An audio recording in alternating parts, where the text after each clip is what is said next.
Good evening and welcome to News Tonight on Rajya Sabha TV. I'm Tina Jha. Let's get started with the day's top stories. Major milestone for India in its fight against black money. Centre gets first information of Swiss bank accounts held by Indians under new Automatic Information Exchange Pact. Information includes details of currently active accounts and those closed during 2018. Next such information exchange to take place in September 2020.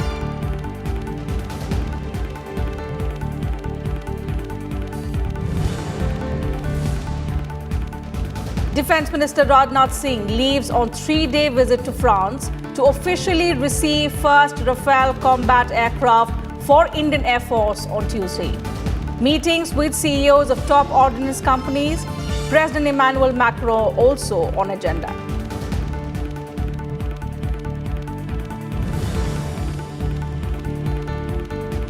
Former Haryana Finance Minister and senior party leader Professor Sampath Singh resigns from Congress, claims he did not get his due in the party, asserts he will oppose Kuldeep Bishnoi in Adhampur seat. In Maharashtra, Congress and NCP released their joint election manifesto.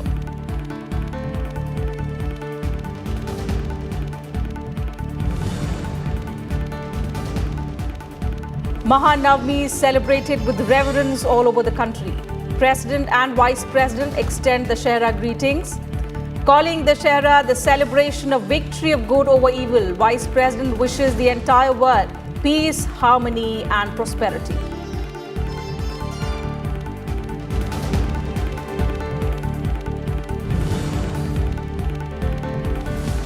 And Nobel Prize in Medicine awarded to 3 scientists, William G. Kellin Jr., Sir Peter J. Ratcliffe and Greg L. Semenza, to jointly claim the prize for discovering how cells sense and adapt to the amount of oxygen available to them.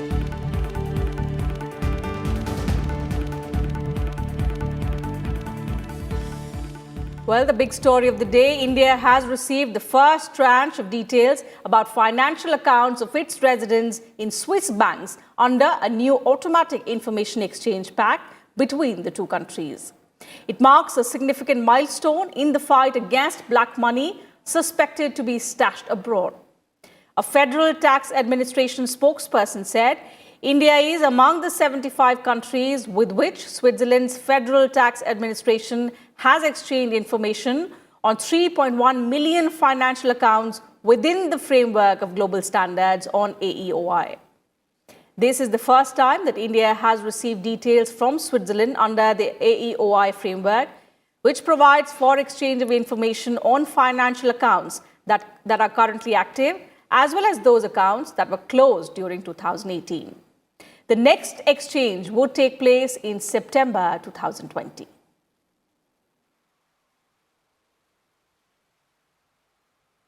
Defence Minister Rajnath Singh on Monday embarked on a 3-day visit to France. During the visit, he will receive the first of 36 Rafale jets in the French port city of Bordeaux on Tuesday, the foundation day of the Indian Air Force, as well as the day when the Shahra will be celebrated across the country. In France, the Defence Minister will perform Shastra Puja after receiving the first Rafale fighter jet at Mérignac suburb of Bordeaux on Tuesday. And after performing the puja, he will take a sortie in the aircraft. The first batch of 4 aircraft will come to India by May next year. And during the visit, Rajnath Singh will also meet French President Emmanuel Macron in Paris on Tuesday morning. On 9th October, Singh will address the CEOs of leading French defense firms. In a Twitter message, Rajnath Singh said he is looking forward to further and deepen India-France ties that have made tremendous progress in recent years.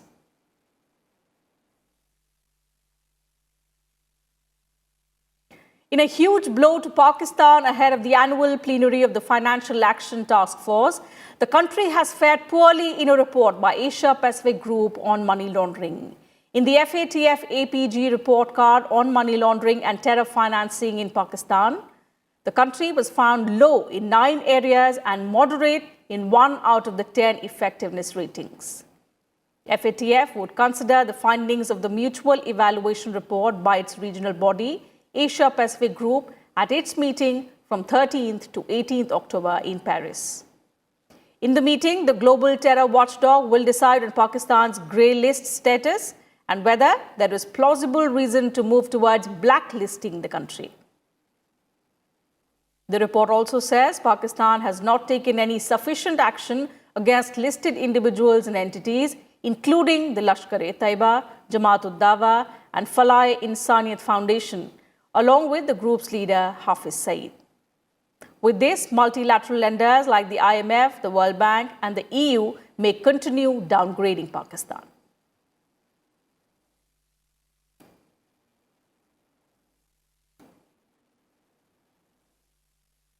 India's Development Partnership Program, Indian Technical and Economic Cooperation, has completed 55 years and over 2 lakh government officials and professionals from 160 partner countries have been trained under it as part of capacity building efforts.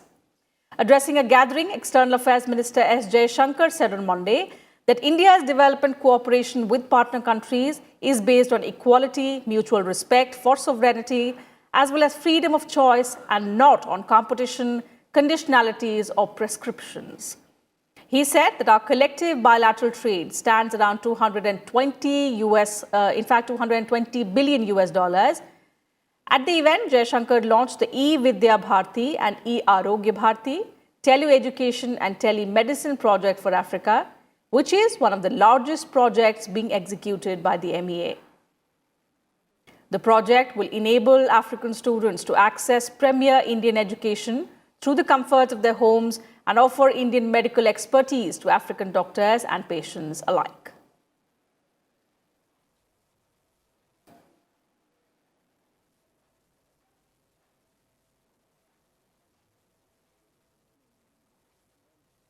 Our collective bilateral trade stands around $220 billion.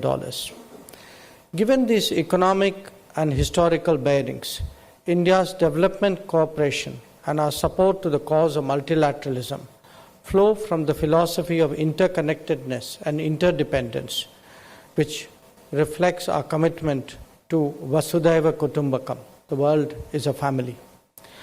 India's relations with partner countries are based on the principles of equality, mutual respect for sovereignty, and freedom of action and choice. It is not based on competition, conditionalities, or prescriptions.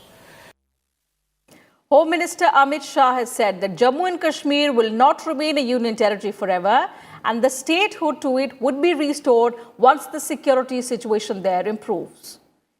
Interacting with probationers of the 2018 batch of the Indian Police Service on Monday, the Home Minister said not a single bullet has been fired or not a single person has died after the abrogation of the special status given to Jammu and Kashmir under Article 370 and its division into 2 union territories on 5th August.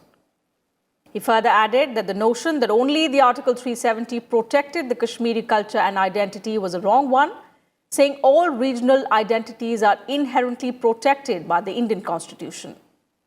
Misuse of the Article 370 is the root cause of cross-border terrorism, he asserted.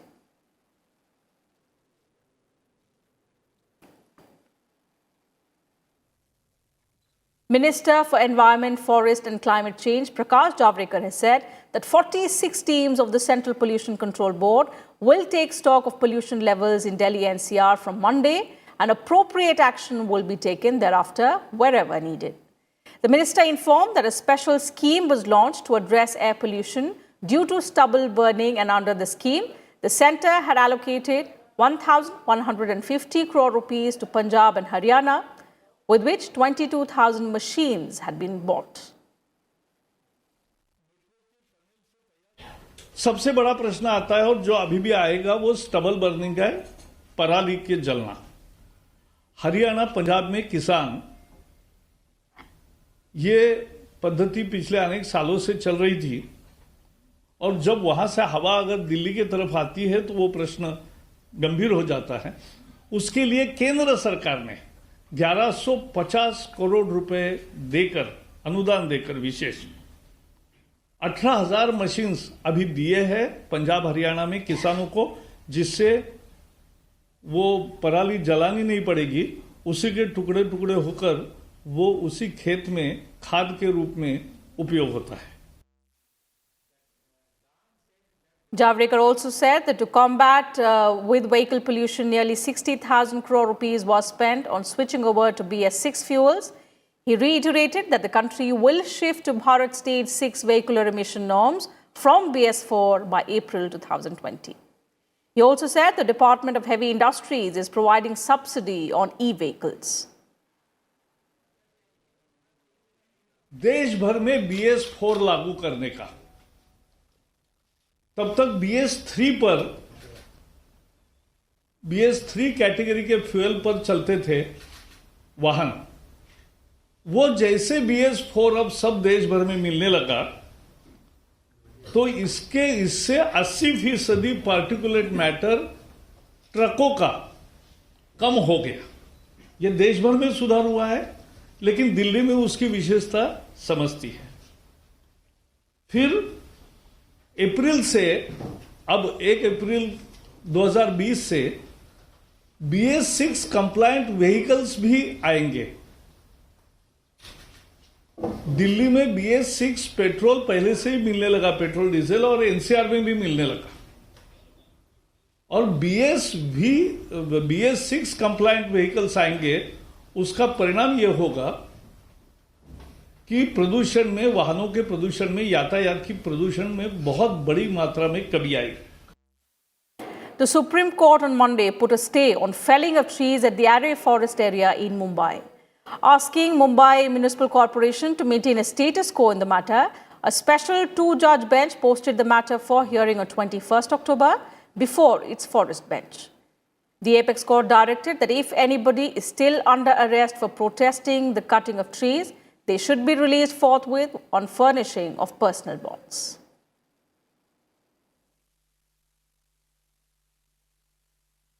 Dubbed as a major initiative in the direction of taxation reform, the Income Tax Department on Monday launched a faceless e-assessment scheme to eliminate interface between an assessing officer and a taxpayer. Revenue Secretary Ajay Bhushan Pandey said that the initiative is aimed at improving taxpayers' ease and convenience and has been achieved in record time. The National E-Assessment Centre will facilitate the faceless e-assessment scheme across the country and benefit taxpayers. The National E-Assessment Centre is situated in Delhi, while regional e-assessment centres are in Mumbai, Chennai, Kolkata, Ahmedabad, Pune, Bangalore, Delhi and Hyderabad. The establishment of such centres is aimed at eliminating the interface between assessing officer and the assessee to ensure greater transparency as well as accountability in the system. The randomized assessment of cases without human interface will now be the norm. That today, from 1st of October, we all are aware that every communication has to have the DIN number. If anything doesn't have a DIN number, it is legally not valid. I mean, it required a lot of courage for us, for the government to say that, look, if the DIN number is not there, then that notice or the communication or the letter is not valid, and people can just ignore this. I mean, this is something, again, greatest step. India and Kazakhstan joint military exercise was held at Pithoragarh district of Uttarakhand on Monday. Termed Kazin 2019, the fourth joint exercise between India and Kazakhstan aims to train troops of both countries in counter-insurgency and counter-terrorism operations in both the forest and mountainous terrains. According to an Indian Army official, joint military exercises will further rejuvenate the long-standing strategic ties between India and Kazakhstan.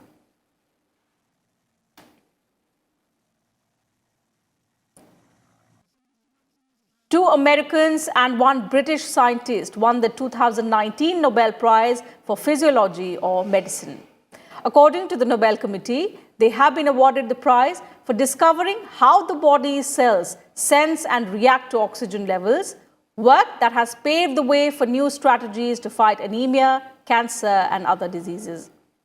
Dr. William G. Kaelin Jr. of Harvard University, Dr. Greg L. Semenza of Johns Hopkins University, and Peter J. Ratcliffe at the Francis Crick Institute in Britain and Oxford University will share equally the 9 million kroner cash award. It is the 110th prize in the category that has been awarded since 1901.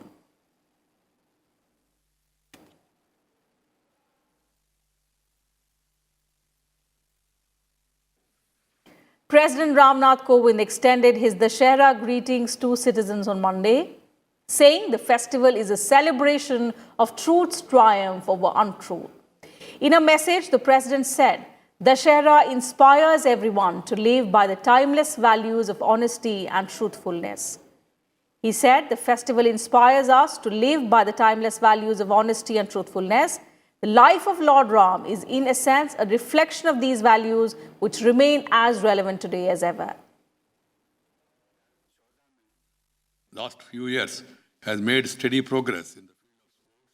In fact, Vice President M. Venkaiah Naidu also greeted people on the eve of Dussehra, asserting the need to constantly quell the demonic forces and foster goodness and harmony. He expressed hope that the festival would bring peace, harmony and prosperity to the country as well as to the world. The Vice President also said, this Dussehra, let us aim to tread a path that gives us peace and prosperity, a path that gives the entire humanity greater happiness and fulfillment. And Maha Navratri is being celebrated in different parts of the country. The 9th day of Navratri is celebrated in the honor of goddess Siddhiratri. One of the 9 forms of goddess Durga or Shakti is an auspicious occasion that gives knowledge and spiritual power to the devotees. It is believed that by worshipping goddess Siddhiratri, all kinds of knowledge can be easily learned and the suffering goes away.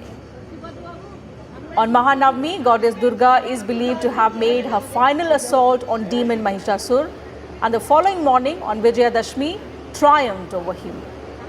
Vijayadashmi, also celebrated as Dussehra, signifies victory of good over evil and will be celebrated on Tuesday.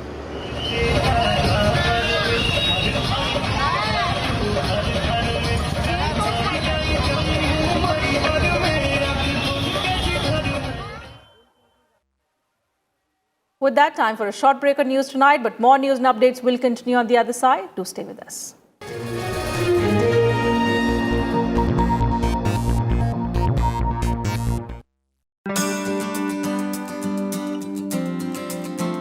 What is panel of vice chairman?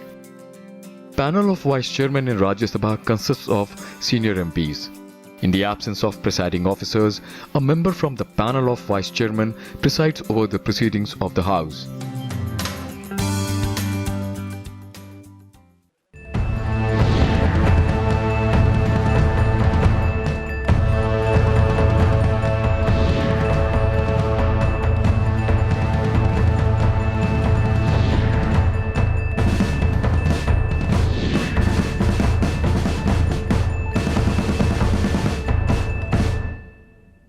Let's now get you all the news and updates from the election battleground in Maharashtra.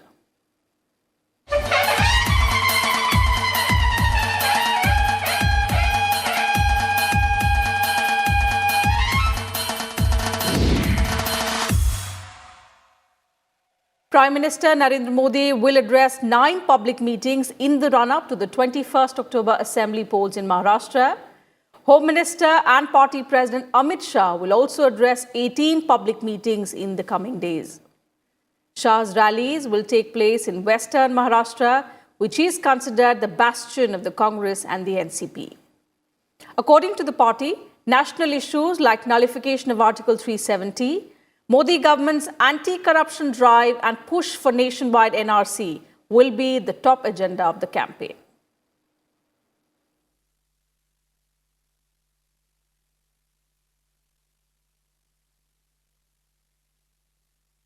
In an interview to Shiv Sena mouthpiece Samna, party chief Uddhav Thackeray has clarified that his son taking a plunge into electoral politics does not mean he is retiring. He also expressed confidence that a Sena worker would one day become the chief minister of Maharashtra. In the upcoming polls, Shiv Sena is contesting 124 of the total 288 constituencies in alliance with the BJP. which has nominated candidates for 150 seats.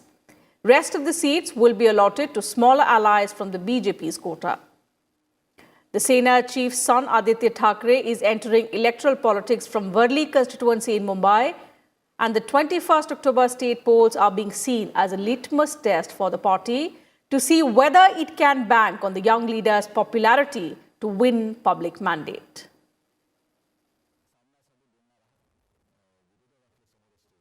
In Maharashtra, the BJP once again has high hopes from the Vidarbha region.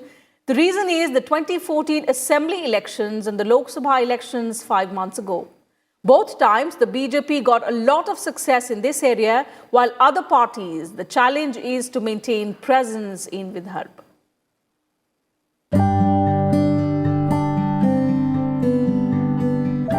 Vidarbha region holds a special place in the politics of Maharashtra.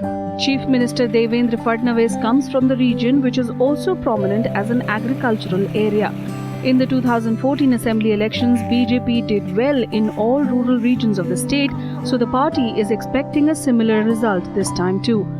There are a total of 11 districts in the Vidarbha region, including Bulletin, Akola, Washim, Amravati, Wardha, Nagpur, Bhandara, Gondia, Gadchiroli, Chandrapur and Yavatmal. These 11 districts make up 62 seats, of which 10 are reserved for scheduled castes and 7 for scheduled tribes. Talking about the 2014 assembly elections, the BJP received a lot of support in this region, winning 44 out of the 62 seats in Vidarbha. Compared to the 2009 polls, the party gained 25 seats in the region. Shiv Sena managed to win just 4 seats, which was a loss of 4 seats from 2009.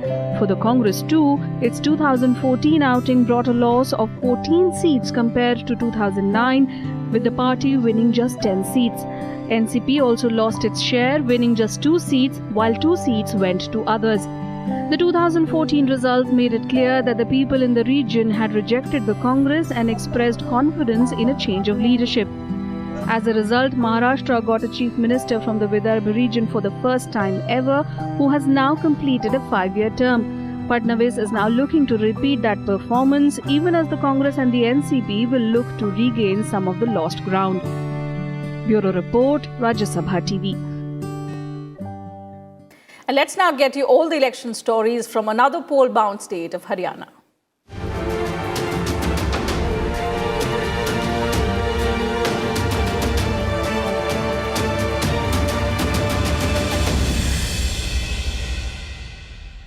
Prime Minister Narendra Modi will address 4 election rallies over 2 days in the run-up to the Haryana Assembly polls. He will address the first rally in Vallabhgarh in Faridabad district on 14th October and then address 3 more rallies in Dadri, Thanesar and Hisar on 15th October. In addition to the Prime Minister, other top BJP leaders, including Home Minister and Party President Amit Shah, BJP's working President JP Nadda and Uttar Pradesh Chief Minister Yogi Adityanath will also address election meetings in the run-up to the polls. On 9th October, Amit Shah will address rallies in Kaithal, Hisar, Bhiwani and Rohtak districts. On 14th October, he will address rallies in Fatehabad, Panchkula, Karnal and Gurgaon. The BJP is confident of returning to power in Haryana. The party's leaders in the state say that they have worked with complete transparency and their work has been accepted by the public. Our correspondent Ravindra Sharan spoke to Haryana Cooperative Minister Manish Grover. Let's listen in.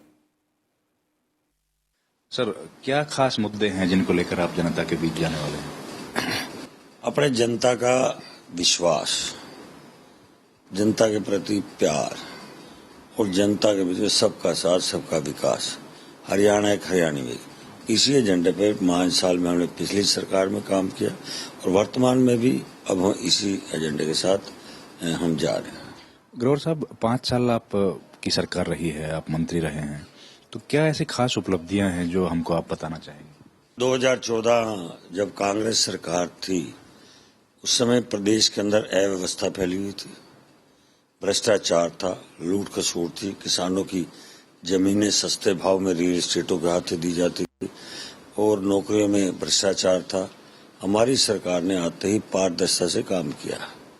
स्वच्छता भी एक बहुत बड़ा हमारा माने देश के प्रधानमंत्री जी का एक संदेश था कि मेरा देश साफ सुथरा होना चाहिए। उसी में हरियाणा भी आज स्वच्छता में सबसे आगे बढ़ा है। मेरा करनाल माननीय मुख्यमंत्री जी का शहर नंबर 1 पर है, रोहतक नंबर 2 पर है, स्वच्छता में मेरा शहर 69वें नंबर पर है। In the 12 assembly elections that Haryana has witnessed so far, the Karnal seat has been won by the Congress 4 times, while the BJP managed to win it 6 times. Chief Minister Manohar Lal Khattar has filed his nomination from Karnal, hoping to continue BJP's winning streak.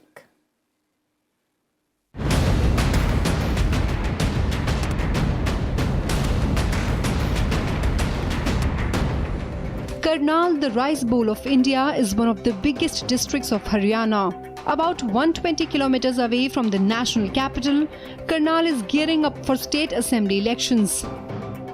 इससे पहले जब भी जो मुख्यमंत्री बने भिवानी सिरसा हिसार से बनते आए हैं, इसी की वजह से उन लोगों की ज़्यादा विकास कार्य ज़्यादा हुआ है। हमारी मांग को सन 2014 के चुनाव के पश्चात भारतीय जनता पार्टी ने ही इस मांग को पूरा किया, जिसके उपरांत यहाँ के मुख्यमंत्री मनोहर लाल जी खट्टर बने।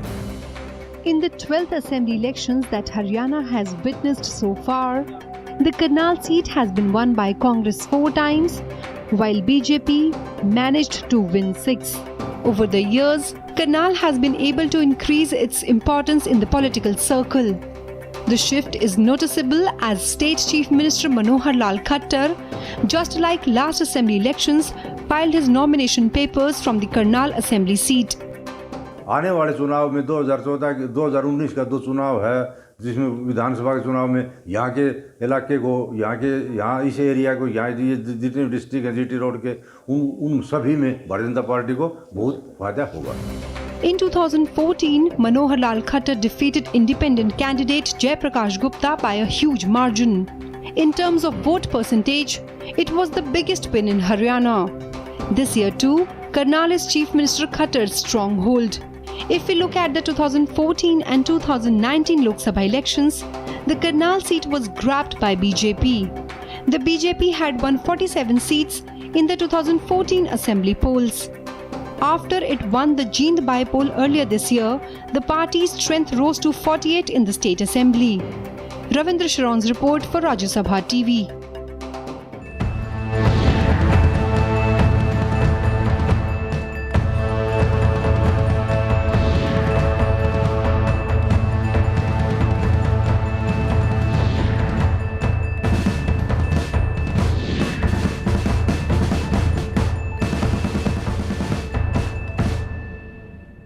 And that's it from us in this bulletin. Thank you very much for your time.